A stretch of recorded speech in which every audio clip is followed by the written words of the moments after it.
വട കഴിച്ചിട്ടില്ല. വട കാണുന്നുണ്ടോ നോക്കട്ടെ. വട കഴിച്ചിട്ടില്ല, വട കാണുന്നുണ്ടോ നോക്കട്ടെ. ഇന്നത്തേക്കുള്ള എന്നെ കൊണ്ടേ പറ്റും. രേണുസുതിയുടെ വട 2-3 ദിവസങ്ങളായി സോഷ്യൽ മീഡിയയിൽ ഈ ഒരു ചെറിയ വടയുണ്ടാക്കുന്ന പ്രകമ്പനം അല്പം വലുതാണ്. ഇതിനു മുൻപ് ഈ സ്ത്രീയെ ചുറ്റിപ്പറ്റിയുള്ള പല വിവാദങ്ങളോടും ഒലിവ് ക്രിയേഷൻസ് പ്രതികരിച്ചിട്ടുണ്ട്. ഇവരെ കൃത്യമായി അനലൈസ് ചെയ്യുകയും ഇവരുടെ മനഃശാസ്ത്രം എന്താണ് എന്ന് വ്യക്തമായി പല വീഡിയോകൾ കൂടി വെളിപ്പെടുത്തുകയും ചെയ്തിട്ടുണ്ട്. എന്നാൽ ഞാൻ ചെയ്തിട്ടുള്ള പല വീഡിയോകളും കണ്ടിട്ട് ധാരാളം പ്രേക്ഷകർ എൻ്റെ ഇൻബോക്സിലേക്ക് അയച്ചു തരാറുള്ള ചില കമൻറ്റുകൾ ഉണ്ടായിരുന്നു.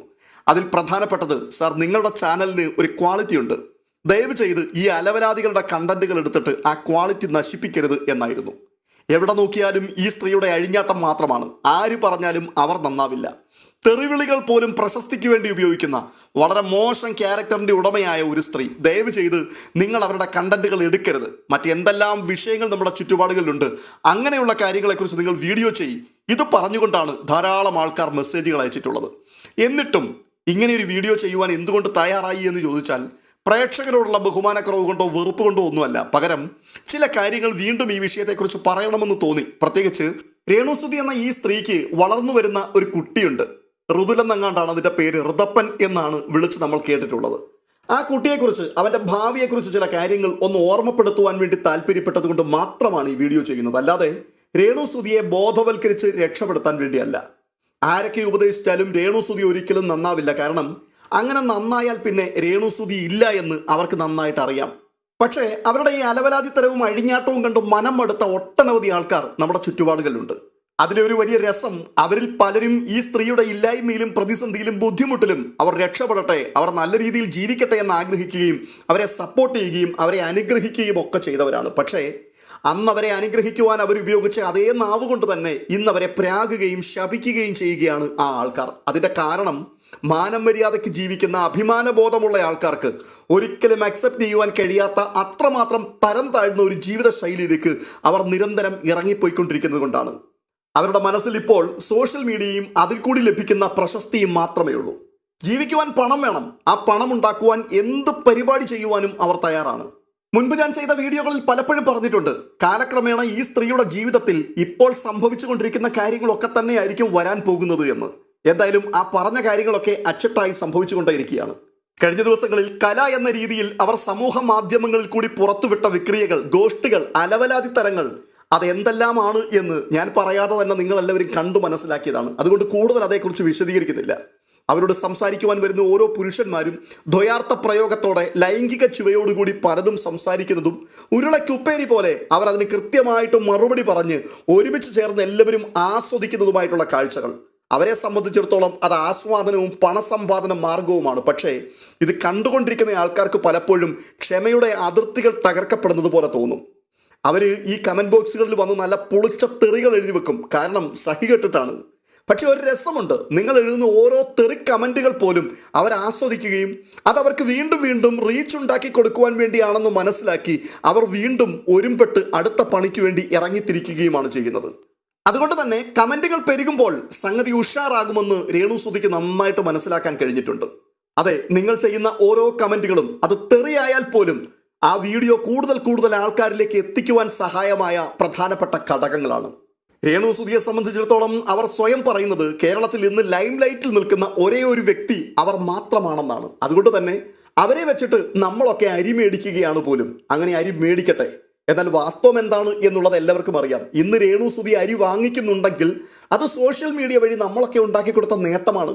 രേണുസുതിയുടെ വാലാട്ടിയായി നടക്കുന്ന സജീനയുണ്ടല്ലോ, അവർ തന്നെ പലപ്പോഴും പറഞ്ഞിട്ടുണ്ട് രേണുവിനെ വളർത്തിയെടുത്തത് സോഷ്യൽ മീഡിയ ആണ് എന്ന് വെച്ചാൽ സ്വന്തം കഴിവുകൊണ്ട് വളർന്നു വന്നൊരു വ്യക്തിയല്ല രേണുസുതി. പകരം വൃത്തികേടുകൾ മാത്രം പറയുകയും നെറുകേടുകൾ മാത്രം ജീവിതത്തിന്റെ മാർഗമാക്കുകയും ചെയ്തപ്പോൾ അത് കണ്ടുകൊണ്ട് നൂറുകണക്കിന് യൂട്യൂബ് ചാനലുകൾ നിരന്തരം അതിനെതിരെ വിരൽ ചൂണ്ടിയപ്പോൾ അവർ ചർച്ചാ വിഷയമായി മാറി, അവർ വൈറലായി മാറി. അതാണ് അവർക്ക് അഭിമാനിക്കുവാനുള്ള പ്രധാനപ്പെട്ട ഘടകം. അല്ലാതെ സ്വയമായിട്ട് എന്തെങ്കിലും ഉണ്ട് എന്ന് പറഞ്ഞ് പുകഴ്ത്തുവാൻ അല്ലെങ്കിൽ പ്രശംസിക്കുവാൻ എന്താ ഉള്ളത്? അതൊന്ന് ചൂണ്ടിക്കാണിക്ക്. സമൂഹ മാധ്യമങ്ങൾ അവരുടെ നെറുകേടുകളെ ചൂണ്ടിക്കാണിക്കുകയും നിരന്തരം ചർച്ച ചെയ്യുകയും ചെയ്തപ്പോൾ അവർ വൈറലായി. ആ വൈറൽ അവസ്ഥ അവരുടെ മുമ്പിൽ പല വഴികളും തുറന്നു. അതിൽ കൂടി അവർക്ക് പണമുണ്ടായി. ബിഗ് ബോസിലേക്കുള്ള വാതിൽ തുറന്നു. തുടർന്ന് പല രാജ്യങ്ങളിലേക്ക് യാത്ര ചെയ്യുവാനുള്ള അവസരവുമുണ്ടായി. ചുരുക്കി പറഞ്ഞാൽ എങ്ങനെ പണമുണ്ടായി എന്നുള്ള ചോദ്യത്തിന് ഒറ്റ വാക്കിലുള്ള മറുപടി കഴിഞ്ഞ ദിവസം പറഞ്ഞതുപോലെ കോലൈസ് തിന്നുന്നതും വട കാണിക്കുന്നതുമായിട്ടുള്ള വീഡിയോകളും റീലുകളുമാണ്, അല്ലാതെ കഴിവുകളല്ല. ഇനിയിപ്പോൾ സംഭവിക്കാൻ പോകുന്നത് ഈ പ്രവണത വർദ്ധിച്ചു വരും. കുറച്ചു കഴിയുമ്പോൾ സമൂഹം കണ്ടാൽ അറയ്ക്കുന്ന നിലവാരത്തിലേക്ക് അവർ വീണ്ടും ഇറങ്ങിപ്പോകും. കാരണം ഇപ്പോൾ ചെയ്യുന്നതിൻ്റെ അടുത്ത നിലവാരത്തിലേക്ക് എത്തിയെങ്കിൽ മാത്രമേ അടുത്ത ആൽബം അത് വൈറലാവുകയുള്ളൂ. ഈ കള്ളുകുടിയും ഈ വട കാണിക്കലും എല്ലാ വീഡിയോയിലും ഇത് തന്നെയാണ് ആവർത്തിക്കുന്നതെങ്കിൽ ആരാണിതൊക്കെ കാണാൻ വരിക? അതുകൊണ്ട് തന്നെ കുറച്ചുകൂടി ചൂടൻ രംഗങ്ങളുമായി അടുത്ത സാധനം വരും. നമ്മൾ കഴിഞ്ഞ ദിവസങ്ങളിലൊക്കെ പലരും റിയാക്ഷൻ വീഡിയോയിൽ പറഞ്ഞതുപോലെ ഏപ്പടം പിടിക്കുന്ന പരിപാടിയിലേക്ക് പച്ചയായിട്ട് ഇറങ്ങിപ്പോയാലല്ലാതെ നിലനിൽക്കാൻ കഴിയില്ല എന്ന രീതിയിലേക്ക് കാര്യങ്ങളെത്തും. കാരണം അത്രമാത്രം രജിസ്റ്റേർഡ് തൊലിയാണ്. യാതൊരു ഉളുപ്പുമില്ലാതെ ഈ സ്ത്രീ മുൻപോട്ട് പോവുകയാണ്. ഇത് രേണുസുധിയുടെ മാത്രം പ്രത്യേകതയല്ല. അവർക്കൊപ്പം അഴിഞ്ഞാടുവാൻ വേണ്ടി ഒരു കൂട്ടം ആൾക്കാർ അങ്ങ് മത്സരിച്ച് നിൽക്കുകയാണ്. എന്ന് വെച്ചാൽ ഇത് നമ്മുടെ കാലഘട്ടത്തിന്റെ ഒരു പ്രത്യേക മാനസികാവസ്ഥയാണ് എന്ന് സാരം. സോഷ്യൽ മീഡിയയുടെ ആവിർഭാവത്തോടു കൂടി ഇത്തരം ചെറുതും വലുതുമായിട്ടുള്ള ധാരാളം വടകളും കോലൈസുകളും ഒക്കെ ഒത്തിരി പേരുടെ ജീവിതമാർഗമായി മാറിക്കൊണ്ടിരിക്കുകയാണ്. നമ്മൾ ജീവിക്കുന്നത് ഒരു അറ്റൻഷൻ എക്കണോമിയിലാണ്. ഇവിടെ മൂല്യങ്ങൾക്ക് വളരെ വില കുറവാണ്, ശ്രദ്ധയ്ക്കാണ് വില. അതുകൊണ്ട് തന്നെ മറ്റുള്ളവരുടെ ശ്രദ്ധ പിടിച്ചു പറ്റുവാൻ രേണുസുധി ഉൾപ്പെടെയുള്ള ഒരു കൂട്ടം ആൾക്കാർ പരമാവധി പരിശ്രമത്തിലാണ്. ഈ മറ്റുള്ളവരുടെ അറ്റൻഷൻ, മറ്റുള്ളവരുടെ ശ്രദ്ധ അത് പിടിച്ചു പറ്റുവാൻ വേണ്ടി എന്ത് ചെയ്യാനും തയ്യാറാകുന്ന ഒരു മാനസികാവസ്ഥ ഇവരിലൊക്കെ വെളിപ്പെട്ടു വരികയാണ്.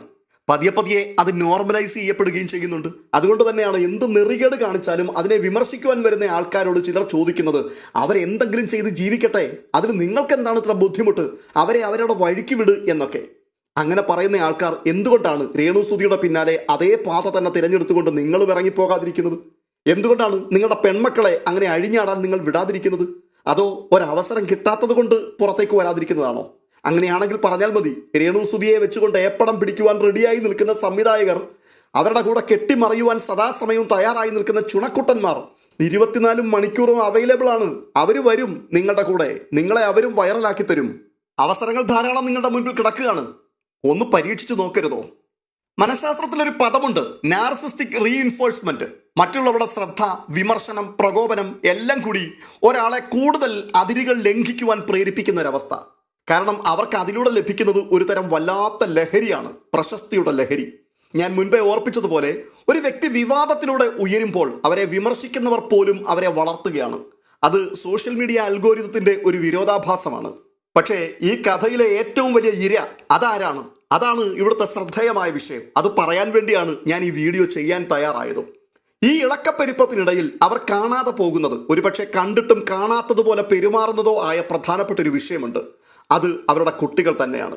ഈ സ്ത്രീക്ക് 2 മക്കളുണ്ടെന്നാണ് പറയുന്നത്. ഒരാൾ കിച്ചു, അവന് പ്രായപൂർത്തിയായി. അവൻ കൊല്ലം സുധിയുടെ ആദ്യത്തെ കെട്ടിലുള്ള മകനാണ്.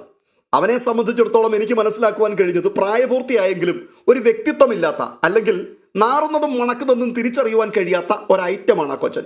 അതുകൊണ്ടല്ലേ അവൻ ഒന്നിനും മറുപടി പറയാതെ അങ്ങനെ പോയിക്കൊണ്ടിരിക്കുന്നത്. അല്ല എങ്കിൽ അവൻ എന്തിനെയോ ഭയപ്പെടുന്നുണ്ട്. അഭിപ്രായം പറയുവാൻ കഴിയാത്ത രീതിയിൽ, നിലപാടുകൾ എടുക്കുവാൻ കഴിയാത്ത രീതിയിൽ അവൻ്റെ വായ മൂടി കെട്ടിവെച്ചിരിക്കുകയാണ്. അങ്ങനെയാണെങ്കിൽ അതിൻ്റെ പിൻപിൽ കൃത്യമായിട്ടുള്ള കാരണങ്ങളും ഉണ്ടാവും. എന്തായാലും അത് പോകട്ടെ. ഞാൻ രണ്ടാമത്തെ കൊച്ചുകുട്ടി, ആ കുട്ടിയെക്കുറിച്ചാണ് പറയുവാൻ വന്നത്. ആ ഒരു കൊച്ചനെ സംബന്ധിച്ചിടത്തോളം സോഷ്യൽ മീഡിയയിൽ ഇന്ന് നടന്നുകൊണ്ടിരിക്കുന്ന ഈ കുത്തിക്കഴപ്പുകളുടെ അർത്ഥവും നാനാർത്ഥവും ഒന്നും അവൻ അറിയില്ല. എന്നാൽ കുറച്ചങ്ങോട്ട് കഴിയുമ്പോൾ ഇരുന്നിട്ട് എഴുന്നേറ്റതുപോലെ അവൻ പെട്ടെന്നങ്ങ് വളരും. ആ സമയത്ത് ഇന്ന് സോഷ്യൽ മീഡിയയിൽ പറന്നു നടക്കുന്ന വീഡിയോകളും റീലുകളും റിയാക്ഷൻ വീഡിയോകളും ഒന്നും അത് വാനിഷായി പോവില്ല. എല്ലാം അവിടെ തന്നെ ഉണ്ടാവും.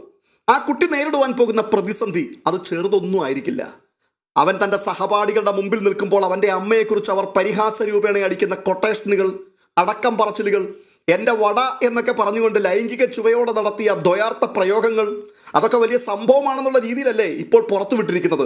ഈ റീലുകളും ഹോട്ട് മൂവീസിനെ പോലും വെല്ലുന്ന വീഡിയോകളുമൊക്കെ ഇത് കണ്ടിട്ട് ഇത് പറഞ്ഞവനെ പരിഹസിക്കുകയും ചിരിക്കുകയും ഒക്കെ ചെയ്യുന്നത് കേട്ട് ആ കുട്ടി വളർന്നു വരുന്ന ഒരവസ്ഥ, അതിൻ്റെ അരക്ഷിതാവസ്ഥ എത്ര ഭയാനകമായിരിക്കും.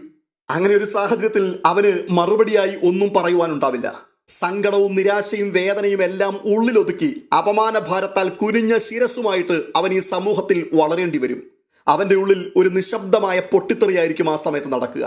ചൈൽഡ് സൈക്കോളജി പറയുന്നത് വളരെ വ്യക്തമാണ്. കുടുംബത്തിൻ്റെ പൊതുപ്രതിച്ഛായ അത് കുട്ടിയുടെ ഐഡന്റിറ്റി ഫോർമേഷനെ നേരിട്ട് ബാധിക്കും.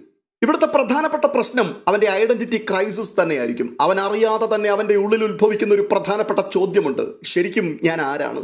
ആ ചോദ്യത്തിന് അവന്റെ മനസാക്ഷി തന്നെ അവന് നൽകുന്ന ഒരു മറുപടി ഉണ്ടാവും. ഞാനൊരു പരിഹാസ വിഷയമായ ഒരു കുടുംബത്തിലെ കുട്ടിയാണ്. സമൂഹത്തിൽ ഒരു നിലയും വിലയുമില്ലാത്ത, അപമാനിക്കപ്പെടുവാൻ ഇനി ഒന്നുമില്ലാത്ത നിലവാരത്തിൽ എല്ലാം കൊണ്ടും നാശക്കോടാലിയായ ഒരു കുടുംബത്തിലെ കുട്ടിയാണ് ഞാൻ. ഇന്ന് ഞാൻ അനുഭവിക്കുന്ന ഈ പരിഹാസത്തിന് കാരണക്കാരൻ അത് ഞാനല്ല, എൻ്റെ അമ്മ ഒറ്റയൊരുത്തിയാണ്. തുടക്കത്തിൽ ഈ പരിഹാസങ്ങളെല്ലാം കേട്ടുകൊണ്ട് അവൻ സങ്കടത്തോടു കൂടി വന്ന് ആ പരാതി പറയുന്നത് അവൻ്റെ അമ്മയോട് തന്നെയായിരിക്കും. ആ സമയത്ത് അമ്മയുടെ വായിൽ നിന്ന് വരുന്ന മറുപടി എന്തായിരിക്കും എന്നുള്ളത് നമുക്കിപ്പോൾ തന്നെ ഊഹിക്കാൻ കഴിയും. പോകാൻ പറയടാ അവന്മാരോട്, അമ്മയ്ക്കില്ലാത്ത സങ്കടം മോന് വേണ്ട. ഇനി ഇത്തരത്തിലുള്ള സംസാരവും കൊണ്ട് ആരെങ്കിലും നിന്റെ അടുത്ത് വന്നാൽ നല്ല ഒന്നാം തരം മറുപടി നീ കൊടുത്തേക്കണം. ഇതൊക്കെ തന്നെയായിരിക്കും രേണുസുതിയുടെ വായിൽ നിന്നും ആ സമയത്ത് വരിക. ശരിക്കും ഈ ഷെയിം ട്രോമ എന്ന് പറയുന്ന ഒരു അവസ്ഥയുണ്ട്, ഭീകരമാകട്ടോ.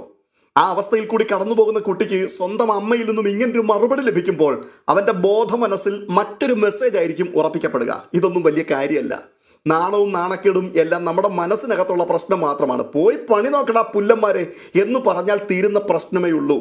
അങ്ങനെയാണെങ്കിൽ എനിക്ക് സമൂഹത്തെ വെല്ലുവിളിക്കാം എന്ന പ്രതികാരബോധം അവൻ്റെ മനസ്സിൽ നിഴലിട്ട് തുടങ്ങും. പൊതുസമൂഹത്തിൽ അപമാനിക്കപ്പെടുന്ന അനുഭവങ്ങൾ കുട്ടികളിൽ depression, aggression, social withdrawal, risk taking behaviour എന്നിവയ്ക്കൊക്കെ കാരണമാകുമെന്ന് പഠനങ്ങൾ തെളിയിച്ചിട്ടുണ്ട്. പക്ഷേ രേണുസുതിയെ സംബന്ധിച്ചിടത്തോളം ഇപ്പോൾ എൻ്റെ ജീവിതം, എൻ്റെ ഇഷ്ടം, അതിനെ തിരുത്താൻ നിങ്ങളാരാണ് എന്നുള്ള രീതിയിലാണ് മുൻപോട്ട് പോകുന്നത്. പക്ഷേ ഒരു കുട്ടിയുടെ മനസ്സ് അതിനോടൊപ്പം ബന്ധപ്പെട്ട് കിടക്കുമ്പോൾ അതിനവർ കൊടുക്കേണ്ടി വരുന്ന വില അത് ചില്ലറയായിരിക്കില്ല, നിസ്സാരമായിരിക്കില്ല. അവിടെ സംഭവിക്കാൻ പോകുന്നത് ഒന്നുകിൽ മാനസികമായി തളർന്ന് കടുത്ത അപകർഷബോധമുള്ള ഒരവസ്ഥയിൽ സമൂഹത്തെ ഫേസ് ചെയ്യുവാൻ കഴിയാതെ ആ കുട്ടി എവിടെയെങ്കിലും ഒതുങ്ങിപ്പോകും. അല്ല എങ്കിൽ അമ്മയുടെ വഴി പിന്തുടർന്ന് പോടാ നാറികളെ, എനിക്ക് എൻ്റെ ഇഷ്ടം എന്ന് പറഞ്ഞുകൊണ്ട് ഞാൻ ക്രിമിനലാകണോ, ഞാൻ കഞ്ചാവ് അടിക്കണോ, ഞാൻ മയക്കുമരുന്ന് കച്ചവടക്കാരനാകണോ, ഇതൊക്കെ തീരുമാനിക്കുന്നത് ഞാനാണ്, നീയൊന്നും എന്നെ തിരുത്താൻ ശ്രമിക്കണ്ട എന്ന നിലവാരത്തിലേക്ക് ഒരു റിബല്യസ് ആയിട്ട് അവൻ മാറും. അങ്ങനെ ആ കുട്ടി എത്തിപ്പെട്ടാൽ അതിലാരും അത്ഭുതപ്പെടേണ്ടതില്ല. കാരണം അവൻ കണ്ടു വളരുന്നത് അത്തരത്തിലുള്ള മനോഭാവങ്ങളെയും മറുപടിയെയും ജീവിതശൈലിയെയുമാണ്. ചുരുക്കി പറഞ്ഞാൽ ഋതപ്പൻ എന്ന ആ കുട്ടി ഒരു മൂല്യബോധവുമില്ലാത്ത ഒരു താന്തോനിയായി വളർന്നു വരുവാനുള്ള സാധ്യത വളരെ അധികമാണ്. എനിക്ക് മനസ്സിലാവാത്തൊരു കാര്യം, ഈ ദാസേട്ടൻ കോഴിക്കോടെന്ന് സ്വയം വിശേഷിപ്പിക്കുന്ന ഒരുത്തനെ കുറിച്ചാണ്. അയാൾക്കൊക്കെ ഞാൻ ഈ പറയുന്ന കാര്യങ്ങൾ കൃത്യമായിട്ട് മനസ്സിലാക്കുവാനുള്ള ബോധമുള്ളവരാണ്. അയാളുടെ പഴയകാല വീഡിയോകൾ പലതും ഞാൻ കണ്ടിട്ടുണ്ട്. കുറച്ചൊക്കെ മര്യാദ ഉള്ള ഒരു മനുഷ്യനായിട്ടാണ് അന്ന് എനിക്ക് തോന്നിയിട്ടുള്ളത്. പക്ഷേ ഇന്ന് ആ മാന്യതയും മര്യാദയും ഒക്കെ അയാൾ അങ്ങ് ചുരുട്ടിക്കൂട്ടി 8 മടക്കി പോക്കറ്റിൽ വെച്ചുകൊണ്ട് അങ്ങ് ഇറങ്ങിയിരിക്കുകയാണ്. അയാളും അയാളോടൊപ്പം ചില ചെറുപ്പക്കാരും ഇപ്പോൾ വളരെ നിലവാരം തകർന്നവരെ പോലെ വിവാദപരമായ ജീവിതശൈലിയെ ചുറ്റിപ്പറ്റി രേണുസുതിക്ക് ചുറ്റും ഇങ്ങനെ വട്ടം കറങ്ങി നടക്കുകയാണ്. ഒരു മോറൽ എത്തിക്സും ഇല്ലാത്തവരെ പോലെ ആയിരിക്കുന്നു. ശരിക്കും പറഞ്ഞാൽ അവർക്ക് വേണ്ടത് മോറൽ എത്തിക്സും മോറൽ ഡയറക്ഷനും ഒന്നും അല്ല, പകരം ത്രില്ലാണ്, ബൗണ്ടറി ബ്രേക്കിംഗ് ആണ്. ഞാൻ ഈ സമൂഹത്തെ ഭയക്കുന്നില്ല എന്നുള്ളൊരു പ്രകടനം. പക്ഷേ ഈ താന്തോന്നിത്തരങ്ങൾ സമൂഹത്തിൽ സൃഷ്ടിക്കുന്ന കുറച്ച് അസന്തുലിതാവസ്ഥകളുണ്ടാവും. ദുരിതത്തിലും പ്രയാസത്തിലും പ്രതിസന്ധിയിലുമായിരിക്കുന്ന ഏതെങ്കിലും ഒരു കുടുംബം മനുഷ്യരുടെ മുൻപിലേക്ക് വന്നിട്ട് അവരുടെ പ്രതിസന്ധികൾ ചൂണ്ടിക്കാട്ടി ഒരു സഹായത്തിന് വേണ്ടി അപേക്ഷിച്ചാൽ അവരെ സഹായിക്കുവാൻ ആൾക്കാർ 2 തവണ ചിന്തിക്കും. കാരണം രേണുസുതി അവരുടെ മുൻപിൽ ഒരു മാതൃകയാണ്. ചൂടുവെള്ളത്തിൽ ചാടിയ പൂച്ചയ്ക്ക് പച്ചവെള്ളം കാണുമ്പോഴും അറപ്പുണ്ടാകും എന്നുള്ള മനഃശാസ്ത്രമായിരിക്കും ആദ്യം അവിടെ വർക്ക് ചെയ്യുവാൻ സാധ്യതയുള്ളത്. ഇത് വളരെ അപകടകരമായ ഒരു പ്രതിഫലനമാണ്. ഇതിനിപ്പോൾ ആരെയാ കുറ്റപ്പെടുത്തേണ്ടത് എന്ന് ചോദിച്ചാൽ നമ്മളൊക്കെ തന്നെ സൃഷ്ടിച്ചെടുത്തൊരു ചക്രമാണ് ഇപ്പോൾ കറങ്ങിക്കൊണ്ടിരിക്കുന്നത്. സോഷ്യൽ മീഡിയ വഴി നമ്മൾ ഉണ്ടാക്കി കൊടുത്ത ഹൈപ്പാണിത്. ഇതിനെ തിരുത്തുവാൻ ആർക്ക് കഴിയും എന്ന് ചോദിച്ചാൽ രേണുസുതിക്ക് അത് പറ്റില്ല. പിന്നെ ആർക്ക് പറ്റും? നമുക്ക് തന്നെ തിരുത്താനും കഴിയുകയുള്ളൂ. അതിപ്പോൾ എങ്ങനെയാണ് എന്ന് ചോദിച്ചാൽ ഒറ്റ വാക്കിൽ മറുപടി പറയാം. ഇത്തരത്തിലുള്ള വീഡിയോകൾ ക്ലിക്ക് ചെയ്യാതിരിക്കുക, ഇത് കാണാതിരിക്കുക, അവഗണിക്കുക. ഞാൻ മുൻപ് പറഞ്ഞതുപോലെ നിങ്ങളുടെ തെറി കമൻറ്റുകൾ പോലും അവർക്ക് കൂടുതൽ റീച്ചാണ് ഉണ്ടാക്കുന്നതെങ്കിൽ പിന്നെ എന്തിനാണ് അത് കാണുവാനും അവിടെ പോയി കമൻറ്റ് ചെയ്യുവാനും നിങ്ങൾ തയ്യാറാകുന്നത്? അടുത്ത തലമുറ അവർ നമ്മെ നോക്കിയാണ് പഠിക്കുന്നത്. അവർ നമ്മൾ പറയുന്നതല്ല പഠിക്കുന്നത്. നമ്മൾ എന്തിനെയാണോ പ്രോത്സാഹിപ്പിക്കുന്നത് അതിനെയാണ് അവർ അനുകരിക്കുകയും പഠിക്കുകയും ചെയ്യുന്നത്. നമ്മളൊരു വൈറൽ സംസ്കാരത്തെയാണ് പരിപോഷിപ്പിക്കുന്നതെങ്കിൽ വരുന്ന തലമുറ ഒരു പ്രതീക്ഷയും വെച്ചു പുലർത്തുവാൻ കഴിയാത്ത രീതിയിൽ തകർന്ന് തരിപ്പണമായി പോകും. ഇവിടെ നഷ്ടപ്പെടുന്നത് നമ്മുടെ സമൂഹത്തിന്റെ ആത്മാവാണ്. അതുകൊണ്ട് ഇത്തരത്തിലുള്ള താന്തോന്നിത്തരങ്ങളെ പ്രോത്സാഹിപ്പിക്കാതിരിക്കുക. രേണുസുതിയെ പോലെയുള്ള ഉൽപ്പന്നങ്ങൾ പടച്ചുവിടുന്ന പ്രോഡക്റ്റുകൾ അത് ക്ലിക്ക് ചെയ്യാതിരിക്കുക, അത് കാണാതിരിക്കുക, അതിൻ്റെ കീഴിൽ കൊണ്ടുവന്ന് കമൻറ്റ് ചെയ്യാതിരിക്കുക. താനെ ഇത് കെട്ടടങ്ങിക്കൊള്ളും. അതല്ലാതെ മറ്റൊരു പ്രതിവിധിയില്ല. എന്താണ് നിങ്ങളുടെ അഭിപ്രായം? കമൻറ്റ് ബോക്സിൽ രേഖപ്പെടുത്തുവാൻ മറക്കരുത്. മറ്റൊരു വീഡിയോയിൽ വീണ്ടും കാണാം.